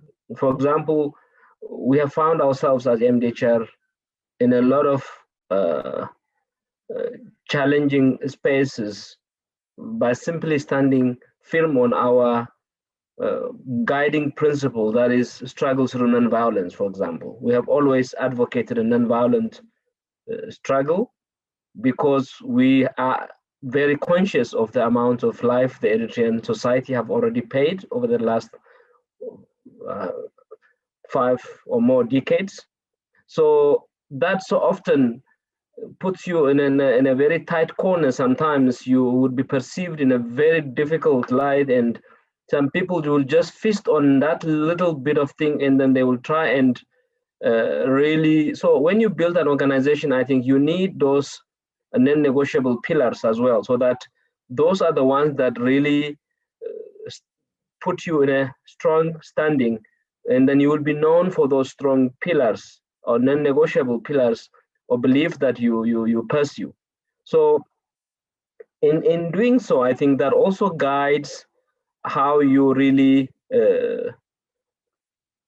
develop your capacity around that principle.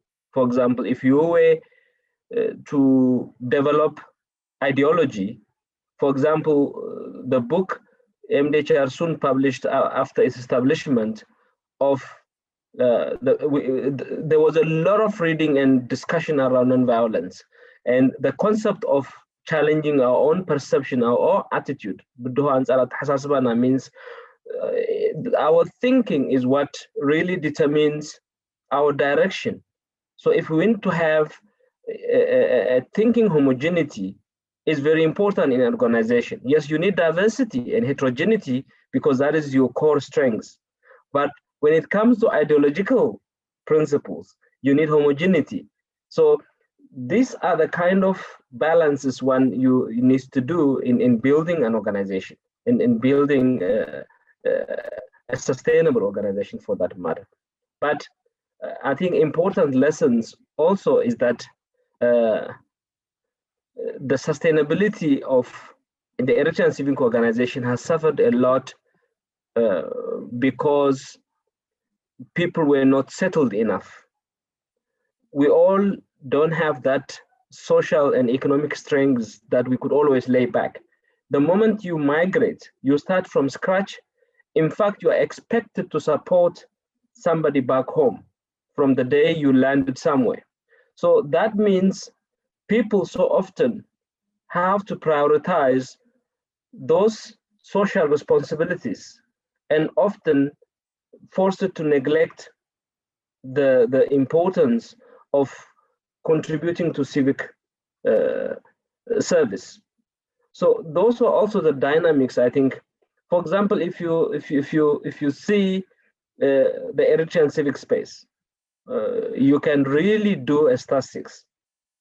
And I can bet my life that at least 95% of those people who are active are at least settled and have a residency status, a green visa, a stable life. Colleagues can correct me if I'm stepping the red line here. So that is how the establishment of the Eritrean civic society is affected by a multitude of factors, which I hope at the end of this discussion, I think we could list them up and then probably start looking into each one of them in great detail when we get time in future. Thank you.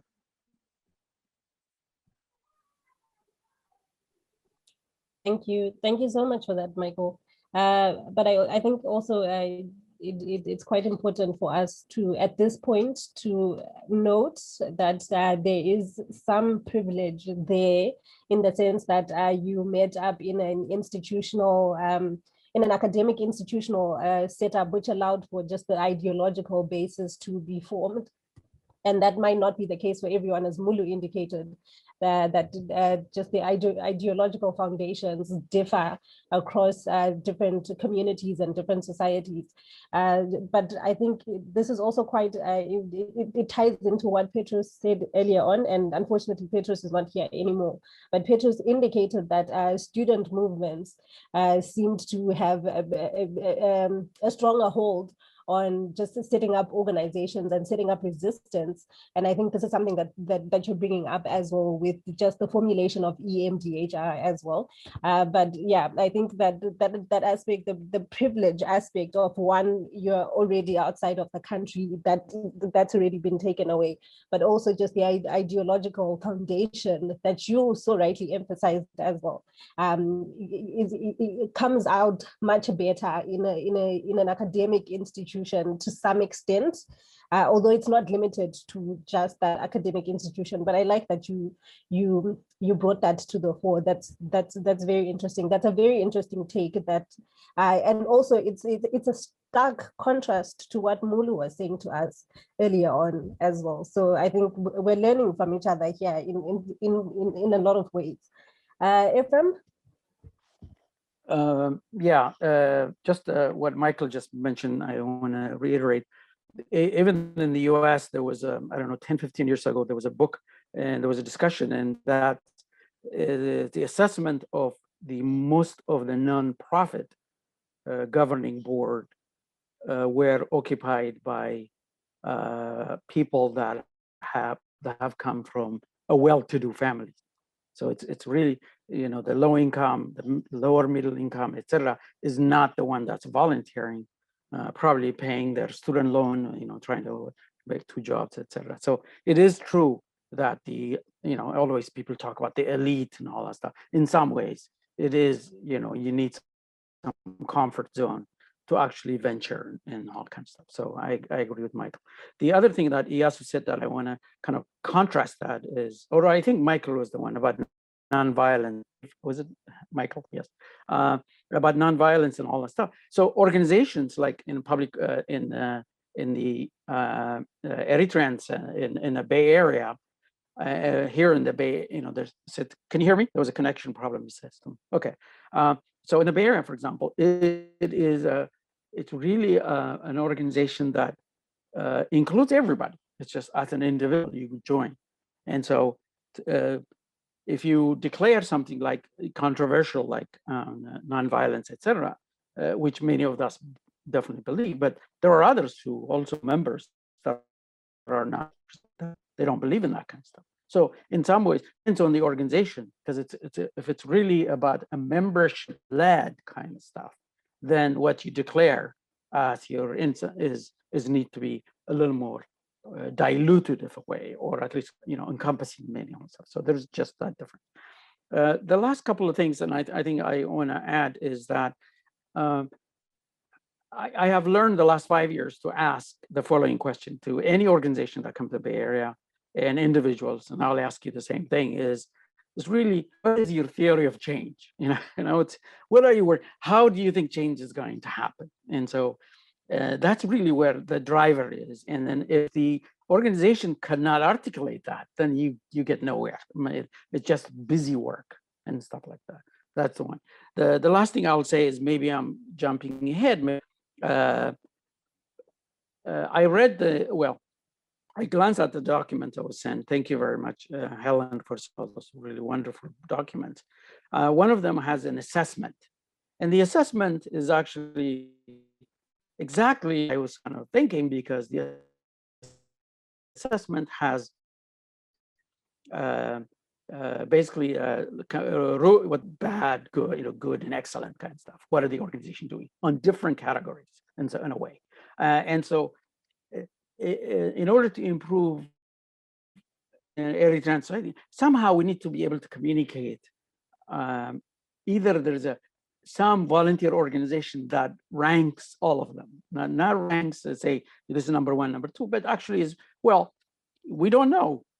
Are you organized? Do you have bylaws? Do you have this?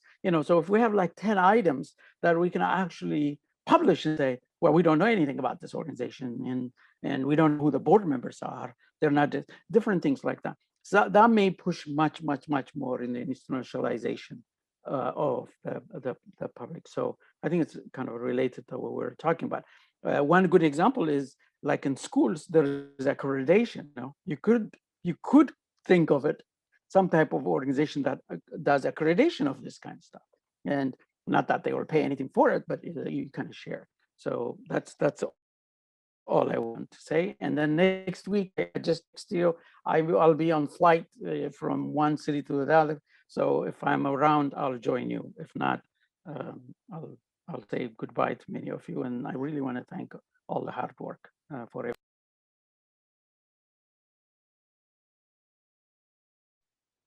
Thank you so much, Ephraim. And I really am crossing my fingers that at least next week you are able to join us, so that we get more insights from you, because you and everybody else in this discussion have really given us really well-rounded insights.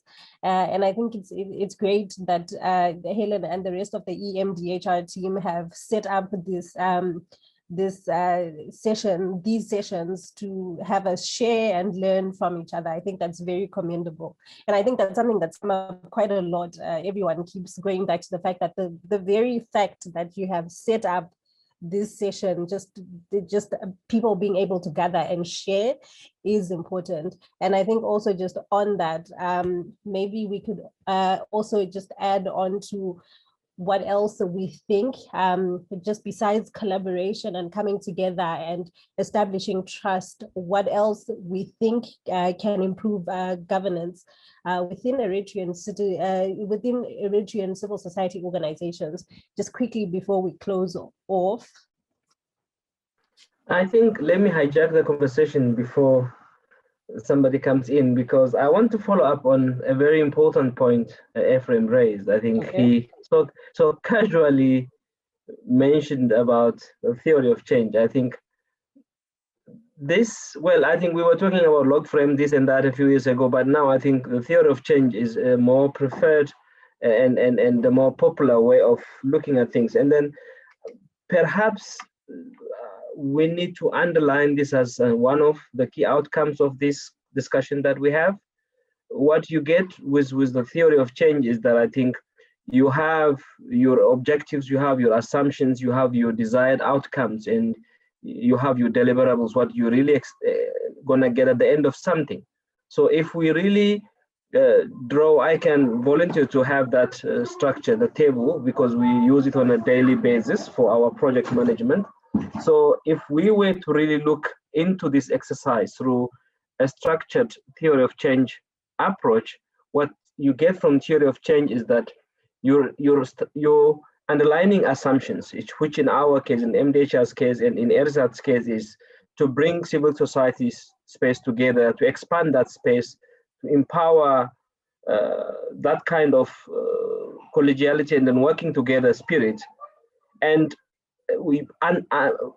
building certain other elements of the theory of change. And perhaps at the end of it, I think, what do we really want to achieve from this exercise? So that could really guide us in terms of making this more structured. And perhaps if we were to really have it like a pet project among us, all of us, that we could perhaps meet twice or 3 times in a year and then have a bigger conversation going forward, more if conditions allow, then I think that is what I would like to propose. So thank you, Ephraim, for picking that one up, because I think that is in a way a practical tool and a mathematical way of looking at things, where in actual fact those things were all mostly social and socioeconomic. But that guides you in terms of, if you have your desired outcomes, then you always target those desired outcomes, and it helps you to remain focused in what you need to do and where you don't have that, you don't get pulled left and right with new ideas and new thinking and etc. So I just want to emphasize that. Thank you very much. Thank you so much for that, Michael. And I'm not sure if you realize, but you did answer the question as well already. But does anyone else have anything to add on to that? Or anything that they feel they want to add to the conversation around institutionalizing civil society organizations and just how we improve our governance, our internal governance? Yeah. Perhaps before we summarize, there is one important message I have omitted from Mulu Burhan's assessment earlier on, that he did emphasize that within the civic space, the kind of work Haikal is doing, him as a former teacher, and he really emphasized on the role of building grassroots, the role of building society, not in a civic or political sense, but having how do I put it, the typical family environment and a typical conducive environment for children, and having that grassroots.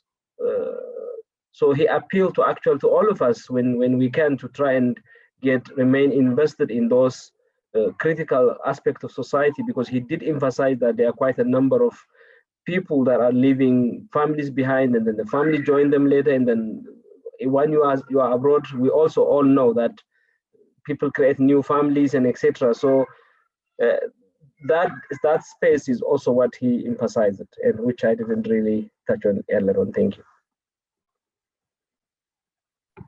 Thank you. Thank you so much for that, Michael. So I think that's important for all of us going forward to think about how the contributions that we have made amongst each other today translate to grassroots organizations and grassroots communities as well, because it might be fair and fine now amongst ourselves as people who have a certain level of education and a certain level of resources at our disposal. We can gather on a Zoom platform and actually share these contributions.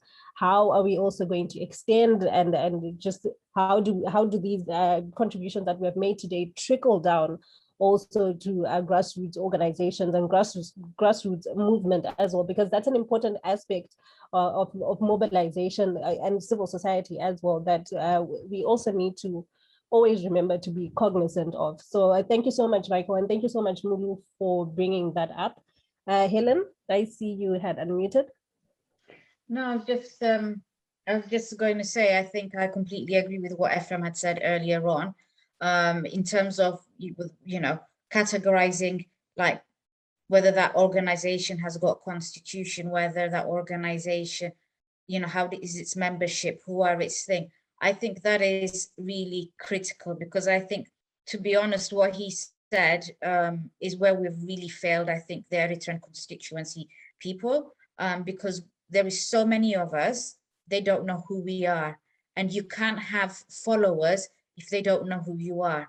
And I think this has been a huge challenge. The government has only one message. As for all of us have different messages. And for those people on the ground, the Eritreans, they're looking at all these different messages and they're getting confused. But if we're able to dissect that information and put it in a simple format and say, this is, you know, what Bay Area for Democratic Change do. This is what EMDHR does. This is what ERISAT does. Then they will have a clear understanding. And when they will engage on a more meaningful way, because they already have that knowledge. They already, you know, once they have that knowledge, they can then make that decision as to how they want to participate. So I think, yeah, definitely having some kind of category, but making ourselves as civil society more accessible. So we need to be not like behind our laptops, but we need to be more accessible to the public as well, and be able to empower them so that they then can then be the, you know, the engine of change as well. So it's not just on us. But I mean, Hakel's thing is brilliant, because it really does address changing the culture of Eritrean society. If we don't invest in these ones today, we're going to make the same mistake. So I think that's where what she does is incredibly beneficial. And I think it's definitely something that I would be very interested in collaborating with her. And I think all of us really. Thank you. Thank you. Thank you so much for that. Ephraim? Yeah, just to be brief, since we're talking about institutionalization, I don't know, I'm having a problem with this. So next time, let's use some other word or something. Anyway, someday I'll figure it out. Something Mulu mentioned that in one of the things he said that there was something about either individual-led or board-led and organization-led, etc. So I want to bring this attention. I still have some Ethiopian friends, and many in the 1990s, I remember some of the discussion they had, or 1980s, maybe late 80s, is that when the Ethiopians get together and they want to do something, they spend a lot more time on creating the bylaws. By the time they are done, the energy is so exhausted that they just fade out, so to speak. Okay, so, and again, whether it's true or not. But what I wanted to emphasize is several years ago, Elsa Chirum came to Bay Area a couple, 2-3 times, and we organized a session for her and all that kind of stuff. And then there was a lot of questions about why she doesn't work with other people together so it'll be effective. So, okay, whatever you think about Elsa Chirum, no, I mean, this is the beauty of civil society. You know, you work, an individual, if they're so inspired, they wanted to change things and then they want to do something, well, that's their goal and that's their calling. Let them do it. So I think when we talk about institutionalization, there's also a tendency to actually constrain the creativity, if you will, of individuals. So I think, you know, I hate to bring this last moment. It just reminded me about what Mulu said, that there is give or take, and to what extent is, you know, I mean, constitution, and you can have constitution and but not implemented. You know, it's not self-executing for the God's sake. I mean, it's just, you have it there and, you know, people run over it all the time. So sometimes the rules and the processes and procedures are so confining, you can't do anything, can't approve by pencils. So, you know, so I think we also need kind of, you know, kind of think about those things based on what we just said. But other than that, I'll be willing to participate, because the theory of change have been my pet peeve with many people, and that's really has to be everybody's question. What are you doing, and how do you think that what you're doing is actually going to have an outcome, not an output, but an outcome? And so anybody who listens, I ask them usually in the meetings, all this political parties and all that stuff, and I just raise my head, how is change going to come in Eritrea? Wow, all that stuff. I said, okay, this guy doesn't know anything. I mean, he hasn't even thought about this. So I just sit there and stuff. So without criticizing anybody, I was there, many years ago. So, don't assume that I know what I'm talking about either. So thank you.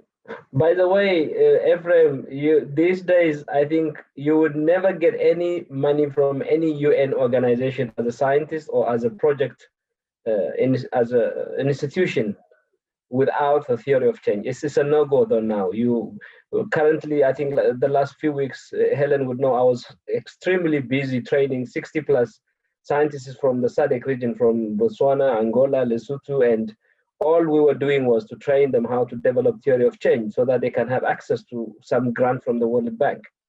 So if you don't have your outcome-driven path to change, they call it we call it a path to change, or a path to outcome.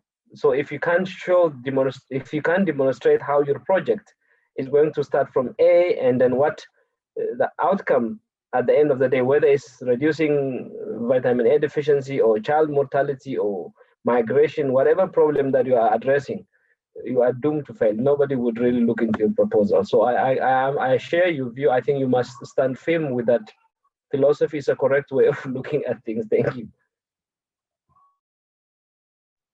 Well, I would say, Rumbi, if it's your permission, this is the appropriate time, as someone who's associated in here representing Erisat as a media organization. I think it's my great honor to invite Ephraim and whoever else want to join him to talk about this theory of change and start the conversation around it. And I think it's very amazing, interesting. Actually, in our board meeting for this month's board meeting with Erisat, we were talking about that all actually, I was making a point that we haven't even started the conversation yet in the Eritrean opposition or human rights defenders or pro-democracy camp yet. So we have to start a conversation, and that conversation needs a concrete topic of zibilla, something that you can digest, something that you can take with you and people can talk about. But since Rumbi does not have access to the Tigrinya or the different Eritrean languages, mainly Tigrinya, in the social media space, it's all of us are kind of still dwelling on the emotional reaction. It's all reactive, and then everybody is getting nuts and arguing, bickering, all that stuff is going on. I think it's also available in other societies or cultures, but I think since we are kind of more focused on our society, that's what we're witnessing. So we were talking about how can we change that? How can we set the agenda? I mean, that's the one of the missions to Erisat is to set the agenda for our communities to have real conversation and start talking about issues that matter and can help us move to the next step. Like everyone was saying, what's the theory of change here? What's our plan? What's the agenda? What's the problem that we're trying to solve? And what is that, but we haven't gotten yet there. So I just wanted to again invite Ephraim and everyone to start this conversation. I think it will take us somewhere in a space that then we will start talking about ideas. So with that, I will give it back to you, Rumi. Thank you. Thank you so much for that, Saba. It ushers us into next week's conversation as well about what is the way forward now that we have all of this information at hand. How do we also use the channels that we have, such as the media, social media channels as well? How do we then disseminate all of this information that we have now? And also just to point out that it's important that now we are even recording these conversations, because then we can go ahead and share them and so that they're to the benefit of everybody else. But thank you so much for that, Saba. I don't know if anyone has anything they have a burning thought that they want to share before we say good night or good afternoon for today. Maybe Heikel or Mulu Burhan. I don't know. And I think Ephraim has his hand raised as well, so. I think that was a legacy hand. That's right. Yes. I can say just to argue. Okay, sorry. I just wanted to say the idea of having a discussion on a theory of change. I think that's brilliant, and I think it was Michael who also suggested that lots of us here we can start that. I love for that to happen. Erisat or anywhere that we can do. Just start what the assumption is, what we're trying to do, what the outcome is, and all that. So I look forward to seeing that. Thank you so much for everything that you did for this consultation. And sorry for the background noise. That's okay. Thank you so much. Mulu? Thank you again for the chance I have to speak. يقنيلي እንደገና عدل ስለዝሃብኩምኒ ግን ከምዚ ቅጽበታውያን ለውጥታት ኣብ መንጎት ዞባ ንማጎተሉ ዘለና ህዝብን ንሕና እንኸዶ ዘገምታዊ ዝተጨበጠ ስራሕን ከጋጥሙና ዝኽእሉ ፍሽለታት ጥራይም ዘሰክፉን እምበር ብልክዕ ወላ ከምዚ ሕጂ ኤፍሬም ሓውና ክብሎ ፀንሐ ሚኪ ዝወሰኾ ዳሓር ሰባውን ተገዲስ ክዝረኣኽዮ ዝናይ ስነ ሓሳብ ለውጢ ቴዎሪ ኦፍ ቼንጅ ገለ ዝበሃል ፀንሐ ብጣዕሚ ኣገዳሲ እዩ ግን ገና ከነረድኦ ክንብል ካይረዳእናዮ ካይ ጉዳእ እቲ ህዝቢ ቁርብ ክፍታታት ኣለኒ ማለት ስለዝኾነ ኢና ንሕና ኣብዚ ትካልና ማለት እዚ ፋውንዴሽን ናይ ሁማን ራይትስ ፎር ኤሪትራያንስ ኢን ኔዘርላንድ ብቅጽበት ኣብ ጉዳያት ብምእታው ዝከኣሎ ዝገብር ማለት እዩ ንኣብነት ኣብ ሊብያ ሽግር ነይሩ ብቐጥታ ተሳቲፉ በታ ዝኽእል ዓቕሙ ቤት ፅሕፈታት ናይቶም ዘለናይ ሃገራትን ናይቲ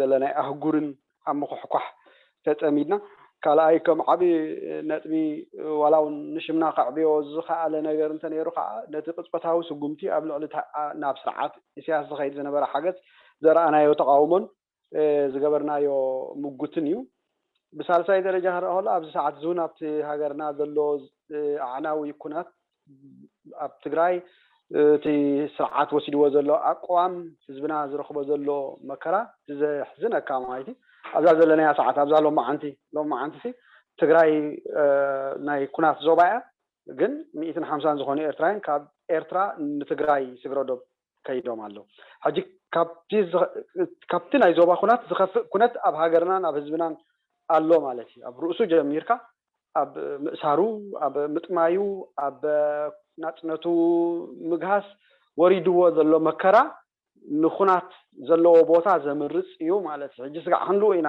ተሸጋጊርና ዘለና እንተመክሮ ናይ ኩላትና ማለት እዩ ኣብ ዝተፈላለዩ ከባቢታት ናይ ኢትዮጵያ ሱዳን ሊብያ ምስር ኣብ ዝተፈላለዩ ናይ ምዕራብን ናይ ማእከላይን ምብራቕን ሃገራት ዓለም ዘለው ኤርትራውያን ዝሽገርዎ ዘለው ሽግር ተጣባቂ ወይ ጠበቃዊ ግቡእ ንምክያድ ኣብ እንኸዶ ጉዕዞ ዋላ እኳ ፋይናንስያዊ ሕፅረትን ሓፁርን እንተለና ብዝከኣለና ንጎይ ማለት እዩ ሕጂ እዚ ዘለዓልኩሞ ገጂፍ ኣጀንዳ ንሃገር ኮይኑስ ንኣህጉር ክኸውን ዝኽእል ግን ምስዚ ህፁፅ ቅያራት ናይ ከባቢና ናይ ህዝብና ረኺቦ ዘሎ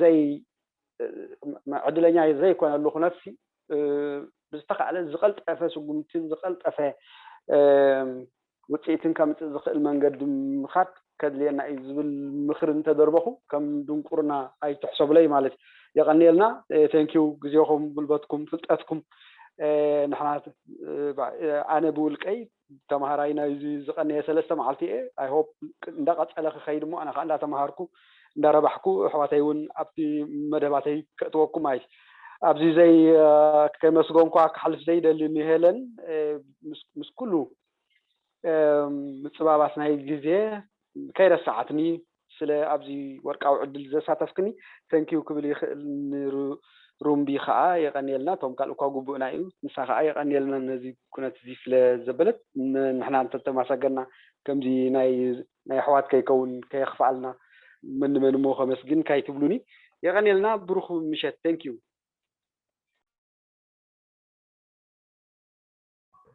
Thank you, Mulu Burhan. I think what Mulu said in a nutshell is that while he appreciates those broader overviews of having structured and long-term plans that we have been discussing, which could bring not just national but even continental level changes, but he is also saying that those things should not distract us from diving without even getting prepared into the day-to-day problems that the Eritrean society is facing. So, for example, what he mentioned was that despite the Tigray region being officially internationally declared as a war zone, as we speak today, about 150 Eritreans went into that region, which means the war zone Tigray is better than the no war zone Eritrea at the moment. So that means there are certain things that we cannot really postpone for tomorrow that require a very, very urgent action. Like he mentioned a few things that they have done in Libya, in Egypt, and other things without even any meaningful preparation and etc. out of using their own instinct and whatever tools they have, and they went and dealt with those problems. So he is appealing that while we work strongly in developing institutionalized and structured systems and processes, he is appealing that we mustn't really stop and be distracted from addressing those day-to-day problems that we have to deal with. And in the process, he also thanked Helen for remembering him despite her busy schedule, etc., and inviting him, and also thanked Rumbi for being a wonderful facilitator and for bringing us together. So he also promised that he would remain the good student that he is for this platform. So we thank you, Mulu, for that one. I think I hope those are what he have said in short. Thank you. Thank you, Mulu. Thank you very much, Mulu. Mulu. Well, I think if Ruby, I know I've been talking too much today, but this is something that I've been saving for the last minute. And he, thank goodness that Mulu also raised it. So I think there is a new press release by UNHCR and by its commissioner, Felipe Grande, about the concern and the serious problems that the Eritrean refugees are going through since November of 2020, since the conflict in Tigray started. And so I think I was actually hoping to use this platform to ask everyone, because since we are non-profit organizations registered and active in different parts of the world, if we can advocate or maybe write a sort of a letter that we all can sign as organizations to call for the relocation of Eritrean refugees in Tigray urgently, but in general from Ethiopia, because I think it's not the active war zone in Tigray is of course one of our biggest problem at the moment, but even those that we are told that in Addis have been arrested or being taken away by the Ethiopian government. Apparently the Eritrean government is closely working with the Ethiopian government, whatever have you. So I think for us to advocate to the governments that we have found home and sanctuary, those who are in the US, to advocate for the US government to take some of our refugees those who are in England and South Africa, wherever we might be, I think to write that letter and to take this thing very seriously. And I think it will do two things. First, their safety and security. And second, that will deny the Eritrean regime using this very desperate refugees as a political football. Literally, that's what you've been using, and there has been actually some incidents of retaliation of the herding and the community that has been destroyed by the war and its consequences in Tigray. So I think in order to deny the Eritrean regime that power of using this situation for its political gains, I think we can do a lot by writing letters or calling our state representatives or whatever have you to advocate for the repatriation of Eritrean refugees in Tigray with urgency. And of course, the rest of, I mean, there are a great number throughout Ethiopia, but I think the urgency will be the Tigray region and then in general, Ethiopia. I think that would be something that we can do within our purview, I would see. So I don't know what you guys think, but we can draft the letter and then we can have every organization sign it and kind of send it to important organizations in our home states or home countries that we're residents or citizens at. Thank you.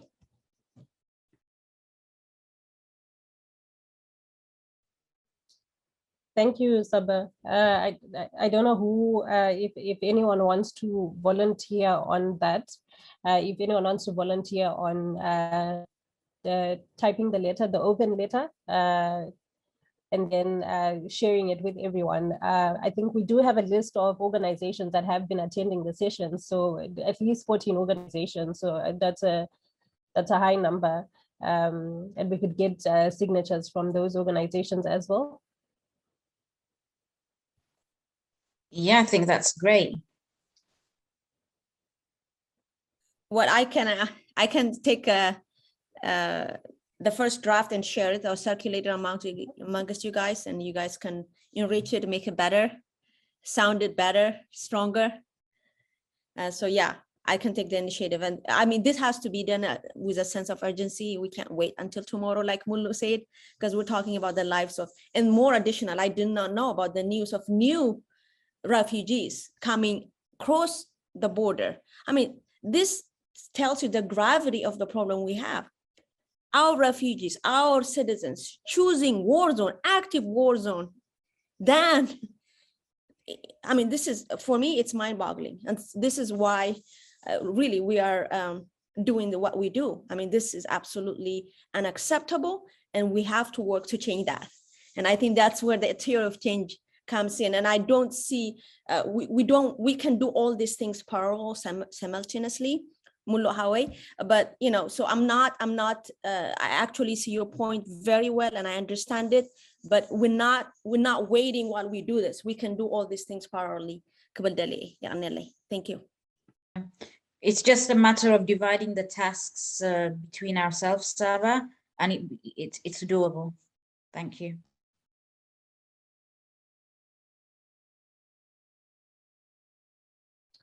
Thank you. So I think we've come to the end of today's session. Thank you so much, everyone, for your contributions.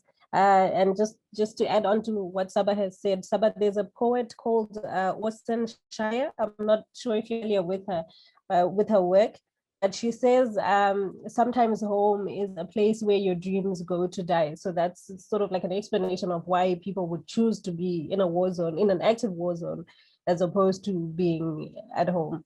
But thank you so much, everyone. I think we have laid a very good foundation in the last 3 sessions on some of the challenges we are facing and how we can create more robust civil society organizations and how this can translate to also creating more robust institutions within Eritrea itself once the democratization process begins. And I think it's important that Ephraim and Michael brought us to the end of this session with an emphasis on a theory of change. What is the strategy? What are we doing after this? And so that is what we'll be discussing next week. We are looking at the way forward from all of the background that we have laid, all of the suggestions that we have all made. So I think that's something to think about as we go through our week in preparation for next week. But I look forward to seeing everyone next week again. Thank you so much for taking the time. These conversations are very insightful. And I think today we had a very wholesome conversation that touched on every aspect of institutionalization, but also the perceptions and also how we further strengthen our organizations. And then also what theory of change do we have from all of this? What is the purpose of all of this?